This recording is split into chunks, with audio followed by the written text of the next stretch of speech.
Hi kids, welcome to Anu's edu hub. ഇന്ന് ഞാൻ ഇവിടെ ഡിസ്കസ് ചെയ്യാൻ പോകുന്നത് continuation of chapter acids and bases part 3. Let's start.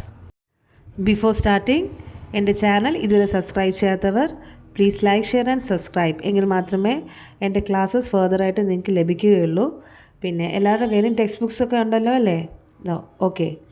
So far, you have done experiments using acids and bases found in household items. ഇതുവരെ നമ്മൾ ചെയ്ത experiments വീട്ടിലുള്ള house hold items അല്ലേ, വീട്ടിലുള്ള എക്യുപ്മെൻറ്റ്സ് ഐറ്റംസ് വെച്ചിട്ടാണ് നമ്മൾ ഇതുവരെ എക്സ്പെരിമെൻറ്റ്സ് ഒക്കെ നടത്തിയത്. Now let's do experiments by diluting some acids and bases in the laboratory. അപ്പോൾ ഇനി നമുക്ക് കുറച്ച് എക്സ്പെരിമെൻറ്റ്സ് ആസിഡ്സും ബേസസും ഒക്കെ ഡൈല്യൂട്ട് ചെയ്തെന്ന് വെച്ചാൽ മിക്സൊക്കെ ചെയ്തിട്ട് വേറെ ഈവൻ വാട്ടറോ എന്തെങ്കിലുമൊക്കെ ആഡ് ചെയ്ത് അതിനെ ഡൈല്യൂട്ട് ആക്കിയിട്ട് ലബോറട്ടറി രീതിയിൽ നമുക്ക് ടെസ്റ്റുകൾ നടത്താം. Which acids and bases can be taken? Question. Then which indicators are to be taken? Question. അപ്പോൾ ഇവിടെ ചോദിക്കുന്ന ക്വസ്റ്റ്യൻ എന്ന് വെച്ചാൽ നമ്മളൊരു ആസിഡ്സ് ആൻഡ് ബേസ് നമ്മൾ ഒരു ലബോറട്ടറി എക്സ്പെരിമെൻറ്റ് ചെയ്യണമെങ്കിൽ ഏതൊക്കെ ആസിഡ്സും ഏതൊക്കെ ബേസസും ആണ് എടുക്കേണ്ടത്, പിന്നെ ഏതെല്ലാം ഇൻഡിക്കേറ്റേഴ്സാണ് എടുക്കേണ്ടത്, which indicators are to be taken? Let's see. Take acids and bases in separate test tubes. ആസിഡ്സും ബേസസും സെപ്പറേറ്റ് ടെസ്റ്റ് ട്യൂബ്സിൽ ആഡ് ചെയ്യണം. വെവ്വേറെ ടെസ്റ്റ് ട്യൂബ്സിലായിട്ട് വേണം ഇത് ആഡ് ചെയ്യേണ്ടത്. Observe and tabulate the colour changes that occur when various indicators are added to them. എന്നിട്ട് നമ്മൾ പല ഇൻഡിക്കേറ്റേഴ്സ് ഇവിടെ പറയുന്നുണ്ട്, അവയെല്ലാം ആഡ് ചെയ്യുമ്പോൾ ഏതെല്ലാം കളർ ചേഞ്ചസ് ഒക്കെയാണ് വരുന്നതെന്ന് നമ്മൾ ഒബ്സർവ് ചെയ്യണം. സി, ഈ ടേബിൾ കണ്ടില്ലേ? ഈ ടേബിൾ പ്രകാരം നമ്മൾ എക്സ്പെരിമെൻറ്റിന് വേണ്ടി എടുത്തിട്ടുള്ള ആസിഡ്സ് ഹൈഡ്രോക്ലോറിക് ആസിഡും സൾഫ്യൂറിക് ആസിഡും, പിന്നെ ബേസസ് സോഡിയം ഹൈഡ്രോക്സൈഡും പൊട്ടാഷ്യം ഹൈഡ്രോക്സൈഡും. ഏതെല്ലാം ഇൻഡിക്കേറ്റേഴ്സാണ് എടുത്തിരിക്കുന്നത്? Methyl orange, phenolphthalein, then blue litmus paper and red litmus paper. അപ്പം ഈ ഹൈഡ്രോക്ലോറിക് ആസിഡ് സെപ്പറേറ്റ് ട്യൂബിൽ, സൾഫ്യൂറിക് ആസിഡ് സെപ്പറേറ്റ് ടെസ്റ്റ് ട്യൂബിൽ, സോഡിയം ഹൈഡ്രോക്സൈഡും പൊട്ടാസ്യം ഹൈഡ്രോക്സൈഡും സെപ്പറേറ്റ് ട്യൂബ്സിൽ നമ്മൾ ഫില്ല് ചെയ്യണം. എന്നിട്ടോ മീഥൈൽ ഓറഞ്ച് അതിൽ ആഡ് ചെയ്യുമ്പോൾ hydrochloric acid colour turns to light red or light pink colour. Sulphuric ആസിഡും സെയിം തന്നെ light red or light pink ഷെയ്ഡിലോട്ട് പോകുന്നു. ദെൻ ബേസിസിലോട്ട് മീഥൈൽ ഓറഞ്ച് ആഡ് ചെയ്യുമ്പോൾ സോഡിയം ഹൈഡ്രോക്സൈഡ് അല്ലേ, ബ്രൈറ്റ് യെല്ലോ കളറ്. പൊട്ടാസ്യം ഹൈഡ്രോക്സൈഡിലാണെങ്കിലോ light yellow colour. എന്തുകൊണ്ടെന്നാൽ ഇവ bases ആയിട്ടുണ്ട്. ദെൻ ഫിനലഫ്തലിൻ ആഡ് ചെയ്യുമ്പോൾ ഈ രണ്ട് ആസിഡ്സ് ഹൈഡ്രോക്ലോറിക് ആസിഡിലും സൾഫ്യൂറിക് ആസിഡിലും നോ കളർ ചേഞ്ച്, ഒരു ചേഞ്ചസും വരുന്നില്ല.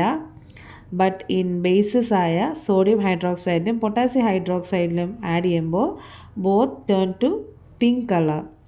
ദെൻ ബ്ലൂ ലിറ്റ്മസ് പേപ്പർ നമ്മൾ ആഡ് ചെയ്യുമ്പോൾ നമ്മൾ ഡിപ്പ് ചെയ്തിട്ട് നോക്കുമ്പോൾ ഈ ബോത്ത് ആസിഡ്സ് ലൈക്ക് ഹൈഡ്രോക്ലോറിക് ആസിഡും സൾഫ്യൂറിക് ആസിഡും colour turns to red. Then ഈ സോഡിയം ഹൈഡ്രോക്സൈഡും പൊട്ടാസ്യം ഹൈഡ്രോക്സൈഡും no changes will happen in these two bases. Then red litmus paper dip ചെയ്യുമ്പോൾ ഹൈഡ്രോക്ലോറിക് ആസിഡിലും സൾഫ്യൂറിക് ആസിഡിലും ഒരു കളർ ചേഞ്ചസും വരുന്നില്ല. Then sodium hydroxide and potassium hydroxide, when red litmus paper is dipped, color turns to blue. For further reading, acid in the body. ബോഡിക്കകത്ത് ഉള്ള acid, നമ്മുടെ സ്റ്റൊമക്കിൻ്റെ അകത്തും acid ഉണ്ട്. ഏത് ആസിഡാണുള്ളത്? Hydrochloric acid. What is this use for? ഇതെന്തിനാണ് ഉപയോഗിക്കുന്നത്? Hydrochloric acid is produced in the stomach to facilitate digestion of food. Hydrochloric acid നമ്മുടെ വയറ്റിൻ്റെ അകത്ത് പ്രൊഡ്യൂസ് ചെയ്യുന്നത് എന്തിനാണ്? നമ്മൾ ഫുഡ് ഡൈജഷൻ, ഫുഡ് കുറച്ച് നല്ല സുഖമായിട്ട് ദഹിപ്പിക്കാൻ വേണ്ടിയിട്ട് ആണ് ഈ ഹൈഡ്രോക്ലോറിക് ആസിഡ് പ്രൊഡ്യൂസ് ചെയ്യുന്നത്. Some persons may have enhanced production of this acid in their body resulting in a condition called acidity. Some persons, ചില ആൾക്കാരിൽ ഈ ഹൈഡ്രോക്ലോറിക് ആസിഡ് കുറച്ച് കൂടുതലായി പ്രൊഡ്യൂസ് ചെയ്യുന്നു. അപ്പോൾ എന്താകുന്നു? അസിഡിറ്റി എന്നുള്ള കണ്ടീഷൻ ഉണ്ടാകുന്നു, അസിഡിക് പ്രോബ്ലംസ് ഉണ്ടാകുന്നു. എന്തെല്ലാമാണ്?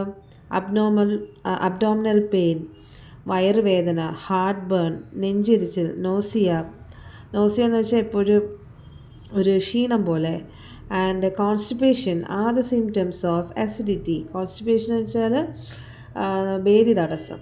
ഇതൊക്കെയാണ് ഈ അസിഡിറ്റിയുടെ ഒരു symptoms. As a remedy for this condition, doctors prescribe medicines called antacids that can neutralize acids. അതായത് ഈ ഒരു സിറ്റുവേഷന് റെമഡി, ഒരു പരിഹാരമായിട്ട്, ഈ ഒരു കണ്ടീഷന് പരിഹാരമായിട്ട് ഡോക്ടേഴ്സ് അസിഡിറ്റിക്ക് മരുന്നായിട്ട് പ്രിസ്ക്രൈബ് ചെയ്യുന്ന എന്താണ്? Antacids that can neutralise acids. Neutralise ചെയ്യുക വെച്ചാൽ അതിനെ സെയിം ആക്കി വെക്കുക. അതിപ്പോൾ കുറച്ച് ഈ എൻഹാൻസ് ചെയ്യുന്നില്ല, ന്യൂട്രലൈസ് ചെയ്ത് വെക്കും. ഓവറായിട്ട് പ്രൊഡ്യൂസ് ചെയ്യുന്നില്ല, അത് ന്യൂട്രലൈസ് ചെയ്ത് വെക്കുന്നു. ഓവർ പ്രൊഡക്ഷനെ ന്യൂട്രലൈസ് ചെയ്യുന്നു. ഇതാണ് അൻറ്റാസിഡിൻ്റെ പ്രത്യേകത. അപ്പം അസിഡിറ്റി ഉള്ള ആൾക്കാർക്ക് ഡോക്ടേഴ്സ് പ്രിസ്ക്രൈബ് ചെയ്യുന്ന മരുന്നാണ് antacids. Next, acids and metals. So far you have identified 2 properties of acids.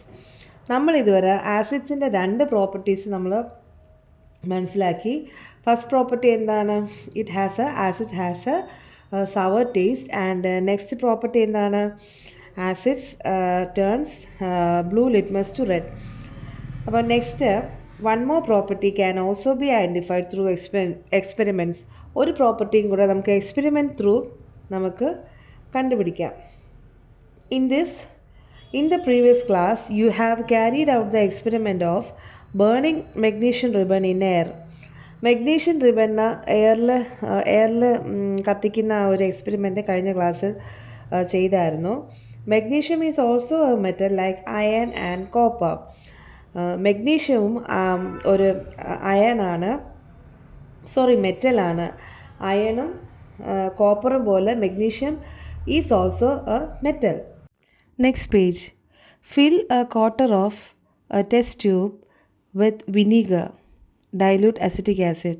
അതായത് ഒരു ടെസ്റ്റ് ട്യൂബ് കണ്ടില്ലേ, പിക്ചറിൽ കാണിച്ചിട്ടില്ലേ? ടെസ്റ്റ് ട്യൂബിൻ്റെ കാൽ ഭാഗം വിനീഗർ കൊണ്ട് നിറയ്ക്കണം. വിനീഗർ എന്ന് പറഞ്ഞാൽ dilute acetic acid. Dilute acetic ആസിഡിനെ കോമൺലി നോൺ ആസ് വിനീഗർ, പറയുന്ന പേരാണ് വിനീഗർ എന്ന്. എന്താണ് ഈ ഡൈല്യൂട്ട് അസിറ്റിക് ആസിഡ്? അസിറ്റിക് ആസിഡിനെ വാട്ടറുമായിട്ട് മിക്സ് ചെയ്യും, ഡൈല്യൂട്ടഡ് ചെയ്യുന്നില്ലേ, അതിനെയാണ് വിനീഗർ എന്ന് പറയുന്നത്. Put 3 or 4 small strips of magnesium ribbon into it. അപ്പോൾ ഈ ടെസ്റ്റ് ട്യൂബിൻ്റെ അകത്ത് dilute acetic acid or vinegar quarterly fill ചെയ്തിട്ടിരിക്കുന്ന അതിൻ്റെ അകത്ത് ഒരു 2-3 strips magnesium strips ribbon into it, അതിൻ്റെ അകത്ത് ഇടണം. Note down your observation. എന്നിട്ട് നമ്മളത് ഒബ്സർവ് ചെയ്യണം എന്ത് പറ്റുമെന്ന്. Close the mouth of the test tube with your thumb for a while. എന്നിട്ട് നമ്മൾ ആ പിക്ചറിൽ കാണിക്കുന്നത് പോലെ പിടിക്കണം. എന്നിട്ട് തമ്പ് ഫ്രീ ആയിട്ട് വെച്ചിട്ട് ഈ മെഗ്നീഷ്യം റിബൺ അതിൻ്റെ അകത്ത് ഇട്ടിട്ട് നമ്മൾ എന്ത് ചെയ്യണം? നമ്മളെ തമ്പ് കൊണ്ട് അതൊന്ന് ക്ലോസ് ചെയ്യണം കുറച്ച് നേരം. What do you feel? നിങ്ങൾക്ക് എന്താ ഫീൽ ചെയ്യുന്നത്? Which is the gas that bubbles up and pushes at your thumb? നിങ്ങൾ അതിൻ്റെ അകത്ത് ഇടുമ്പോൾ എന്നിട്ട് നമ്മൾ തമ്പ് നമ്മൾ വെച്ച് പ്രസ് ചെയ്ത് നമ്മൾ മൗത്ത് ക്ലോസ് ചെയ്യുമ്പോൾ ഒരു പ്രഷർ നമുക്ക് ഫീൽ ചെയ്യും. നമ്മൾ ആ തമ്പിന് അകത്തു നിന്ന് എന്തോ ഒരു ഗ്യാസ് ഇങ്ങനെ വന്ന് തള്ളുന്നത് പോലെ തോന്നും. Let's do another experiment to identify this gas. മറ്റൊരു എക്സ്പെരിമെൻറ്റും കൂടെ ചെയ്യാം, ഈ എന്ത് ഗ്യാസാണ് അത് പുറത്ത് വന്നതെന്ന് നോക്കാൻ വേണ്ടിയിട്ട്. Tilt the test tube slightly. കുറച്ചൊന്ന് ടിൽറ്റ് ചെയ്യണം, അത് കുറച്ചൊന്ന് ചരിച്ച് പിടിക്കണം. നേരത്തെ നിവർത്തി പിടിച്ചതിന് കുറച്ചൊന്ന് ചരിച്ച് പിടിക്കണം. Remove your thumb after bringing a burning match stick to the mouth of the test tube. എന്നിട്ട് എന്ത് ചെയ്യണം? കുറച്ച് ചരിച്ച് പിടിച്ചിട്ട് ഒരു മാച്ച് സ്റ്റിക്ക്, അതായത് ഒരു തീപ്പെട്ടിക്കൊള്ളി, കത്തിച്ച തീപ്പെട്ടിക്കൊള്ളി കൊണ്ടുവന്നു ഈ ടെസ്റ്റ് ട്യൂബിൽ കൊണ്ടുവന്നിട്ട് നമ്മളെ തമ്പ് റിമൂവ് ചെയ്തിട്ട് ഈ ബേൺഡ് മാച്ച് സ്റ്റിക്ക് എന്ത് ചെയ്യണം? അതിലോട്ട് burning match stick to the mouth of the test tube, അതിൻ്റെ അങ്ങോട്ട് പിടിക്കണം. What do you observe? Record it. അത് അങ്ങനെ പിടിക്കുമ്പോൾ എന്താണ് നിങ്ങൾ കാണുന്നത്? Here a gas was produced when the acid reacted with metal. അപ്പോൾ അവിടെ എന്താണ് സംഭവിച്ചത്? ആസിഡ് മെറ്റലുമായിട്ട് റിയാക്ട് ചെയ്തപ്പോൾ ഒരു ഗ്യാസാണ് പ്രൊഡ്യൂസ് ചെയ്തത്. ഏത് ആസിഡാണ്? Vinegar, dilute acetic acid. Metal ഏതാണ്? Magnesium. Magnesium is also metal എന്ന് നമ്മൾ ലാസ്റ്റ് പേജിൽ പഠിച്ചു കഴിഞ്ഞു. അപ്പോൾ ഈ ഡൈല്യൂട്ട് അസിറ്റിക് ആസിഡ് ഓർ വിനീഗറിൽ നമ്മൾ ഈ മെഗ്നീഷ്യം നമ്മൾ സ്ട്രിപ്സ് നമ്മൾ ഇട്ടപ്പോൾ എന്ത് സംഭവിച്ചു? ഈ മെറ്റലും ആസിഡും തങ്ങളിൽ റിയാക്ട് ചെയ്തു. അപ്പോൾ ഒരു ഗ്യാസ് ഫോം ചെയ്തു. ആ ഗ്യാസ് എന്താണെന്ന് ആണ് ചോദിക്കുന്നത്. The gas which burned up with a pop sound in the presence of fire is hydrogen. അപ്പോൾ നമ്മൾ ഈ ബേൺഡ് മാസ്റ്റിക്ക് നമ്മൾ ഈ ടെസ്റ്റ് ട്യൂബിൻ്റെ മൗത്തിലോട്ട് ഇങ്ങനെ കാണിച്ചപ്പോഴത്തേക്ക് പെട്ടെന്ന് ഒരു ചെറിയൊരു സൗണ്ടോട് കൂടി തീ ചെറുതായിട്ടൊന്ന് ആളിക്കത്തും. അതെന്താണ്? ആ ഒരു ഹൈഡ്രജൻ്റെ പ്രസൻസ് കൊണ്ട്, ആ ഗ്യാസിൻ്റെ പ്രസൻസ് കൊണ്ടാണ് അതങ്ങനെ തീ ആളിക്കത്തിയത്. ആ ഗ്യാസ് ഏതാണ്? ഹൈഡ്രജനാണ്. Will we get the same result if the experiment is repeated with other metals and acids? Same ഇതുപോലെ ഹൈഡ്രജൻ ഇതുപോലെ പ്രൊഡ്യൂസ് ചെയ്യുമോ വേറെ മെറ്റലും വേറെ ആസിഡും തങ്ങൾ റിയാക്ട് ചെയ്യുമ്പം? Let's find out. നമുക്ക് നോക്കാം. Repeat the experiment with dilute hydrochloric acid and zinc. അപ്പോൾ സെയിം എക്സ്പെരിമെൻറ്റ് നമ്മൾ ഡൈല്യൂട്ടഡ് ഹൈഡ്രോക്ലോറിക് ആസിഡും സിങ്കും കൂടെ ഇതേപോലെ നമ്മളൊരു ടെസ്റ്റ് ട്യൂബിൽ ഡൈല്യൂട്ട് ഹൈഡ്രോക്ലോറിക് ആസിഡ് ഫില്ലപ്പ് ചെയ്തിട്ട് ഇതുപോലെ സിങ്ക് ഇതുപോലെ നമ്മൾ ഇട്ട് കൊടുക്കുമ്പോൾ എന്ത് പറ്റും? Same reactions will happen. Haven't you got the same observation as in the previous experiments? Same observations അല്ലേ പ്രീവിയസ് എക്സ്പെരിമെൻറ്റ് ചെയ്ത അതേ സെയിം ഒബ്സർവേഷൻസ് അല്ലേ നിങ്ങൾക്കിപ്പോൾ കിട്ടിയെന്നാണ് ചോദിക്കുന്നത്. When acids react with the metals, hydrogen is produced. Hydrogen is a flammable gas. ആസിഡും മെറ്റലും കൂടെ react ചെയ്യുമ്പോൾ gas form ചെയ്യും, ഹൈഡ്രജൻ ഗ്യാസ് ഫോം ചെയ്യും. ഹൈഡ്രജൻ ഒരു ഫ്ലെയിമബിൾ ഗ്യാസ് ആണ്, തീ കത്തും ഹൈഡ്രജനിൽ. General properties of acids. How many general properties of acids have you identified from the experiments done so far? അപ്പോൾ നമ്മളിപ്പം പഠിച്ച കുറച്ച് ചെയ്ത എക്സ്പെരിമെൻറ്റ്സിൽ നമ്മൾ എത്ര പ്രോപ്പർട്ടീസ്, ആസിഡ്സിൻ്റെ എത്ര പ്രോപ്പർട്ടീസാണ് നമ്മൾ കണ്ടുപിടിച്ചത്? ഫസ്റ്റ് എന്താണ്? Acids have sour taste. Then second one, litmus paper അല്ലേ, blue litmus paper turns to red. Then this one, acids when reacts with metal, hydrogen gas forms അല്ലേ. നമ്മൾ ഈ 3 പ്രോപ്പർട്ടീസ് പഠിച്ചു. Next about hydrogen. A British scientist named Henry Cavendish discovered hydrogen. Hydrogen കണ്ടുപിടിച്ചത് ആരാണ്? Henry Cavendish, who is a British. Hydrogen is the lightest gas. ഹൈഡ്രജനാണ് lightest gas. Hence hydrogen filled balloons can rise high. അതുകൊണ്ടാണ് hydrogen ബലൂൺസിന് നല്ല ഉയരത്തിൽ പറക്കാൻ സാധിക്കുന്നത്.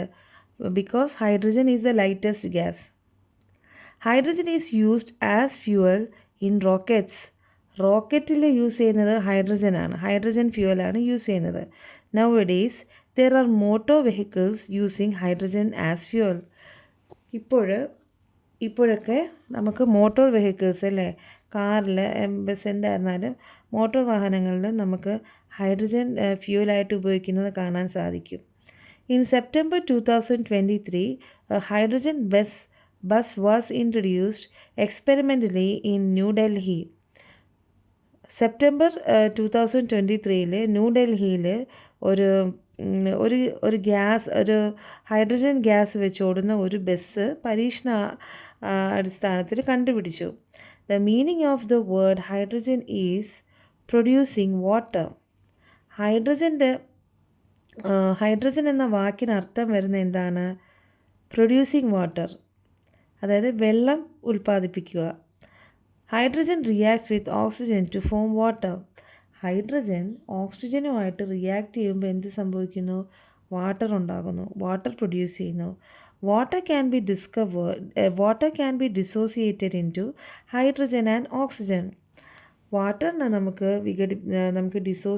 Separate ചെയ്യാൻ സാധിക്കുന്നു ഹൈഡ്രജനായിട്ടും ഓക്സിജനായിട്ടും. വാട്ടറിൻ്റെ കെമിക്കൽ നെയിം എന്താണ്? H2O, ഹൈഡ്രജനും ഓക്സിജനും അല്ലേ? അതുകൊണ്ടാണ് വാട്ടറിന് ഡിസോസിയേറ്റ് ചെയ്യുമ്പോൾ ഹൈഡ്രജനും ഓക്സിജനും ഉണ്ടാകുന്നു.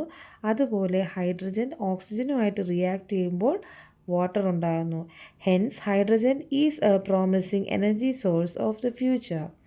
അതുകൊണ്ടാണ് ഫ്യൂച്ചറിൽ ഹൈഡ്രജൻ വെള്ളത്തിൻ്റെ സ്കേഴ്സിറ്റിയൊക്കെ ആകുമ്പോൾ, മീൻസ് വെള്ളത്തിൻ്റെ ലഭ്യത കുറവുണ്ടാകുമ്പോൾ ഇതുപോലെ ഹൈഡ്രജൻ ഒരു മുതൽക്കൂട്ട് തന്നെയായിരിക്കും ഇൻ ഫ്യൂച്ചർ. ഭാവിയിൽ ആർട്ടിഫിഷ്യലി നമുക്ക് വാട്ടറൊക്കെ ഉണ്ടാക്കാൻ സാധിക്കും. അതുകൊണ്ട് ഹൈഡ്രജൻ്റെ ഡിസ്കവറി എന്ന് പറയുന്നത് ഭയങ്കര ഒരു സംഭവം തന്നെയാണ്. Okay kids, I'll be coming back with part 4 very soon. അപ്പോൾ ഇതുവരെ സബ്സ്ക്രൈബ് ചെയ്യാത്തവർ സബ്സ്ക്രൈബ് ചെയ്ത് അടുത്തുള്ള ബെൽ ബട്ടൺ ക്ലിക്ക് ചെയ്യുമ്പോൾ ഓൾ എന്ന ഓപ്ഷൻ വരും.